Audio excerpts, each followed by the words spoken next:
Ici en République du Congo, tout s'achète. Un emploi, un concours, un passeport, une carte d'identité, tout est devenu un marché noir. Tu veux entrer à la fonction publique? Prépare 1 million de francs CFA. Tu veux passer le concours de l'ENAM? 2 millions sans aucune garantie d'admission. Tu veux un passeport? 200 000 minimum, en glissant un petit billet pour accélérer la procédure. Tu veux une carte nationale d'identité? Prépare de l'argent, sinon ton dossier sera oublié pendant des mois. Et le pire, une femme veut sa carte d'identité rapidement. Un policier chef va la draguer, la toucher sans son consentement et lui promettre une faveur. Et si elle refuse, son dossier disparaît. Et quand quelqu'un ose dénoncer, on lui répond Yundo Bongsa Congo. On a normalisé la corruption. On fait taire ceux qui refusent ce système. On pousse les honnêtes gens à abandonner et à accepter l'injustice comme une fatalité. Pourquoi un citoyen doit-il soudoyer pour obtenir ce qui lui revient de droit? Pourquoi faut-il être riche ou bien placé pour avoir un travail alors que l'État est censé recruter sur la base de la compétence? Pourquoi les jeunes doivent-ils sacrifier toutes leurs économies pour des concours déjà pipés en avance?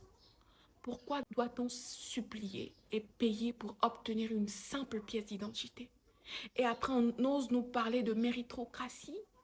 Après, on nous demande pourquoi les jeunes fuient le pays? Mais regardez ce que vous avez fait. Vous avez créé un système où seuls les corrompus s'en sortent.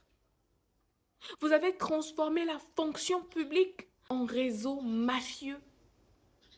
Vous avez créé un système où seuls les riches et les pistonnés ont une place. Vous avez tué l'espoir de la jeunesse. Vous avez fait du Congo un pays où les opportunités appartiennent à une élite corrompue.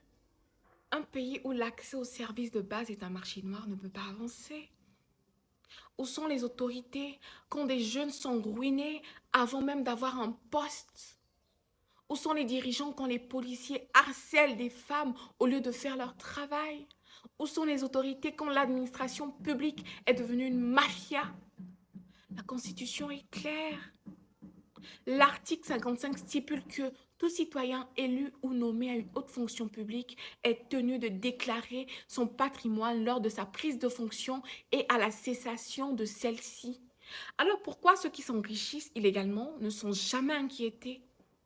L'article 56 affirme que tout citoyen élu ou nommé à une fonction publique a le devoir de l'exercer sans discrimination.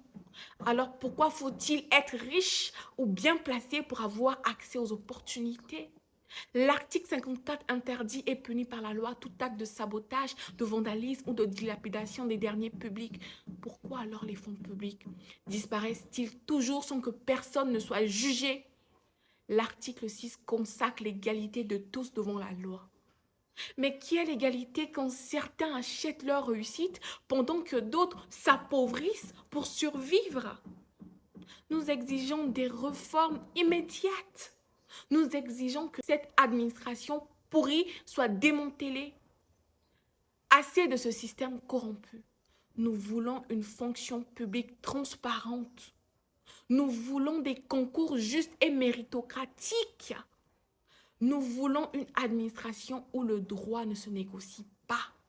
Le peuple a le droit de vivre dans la dignité.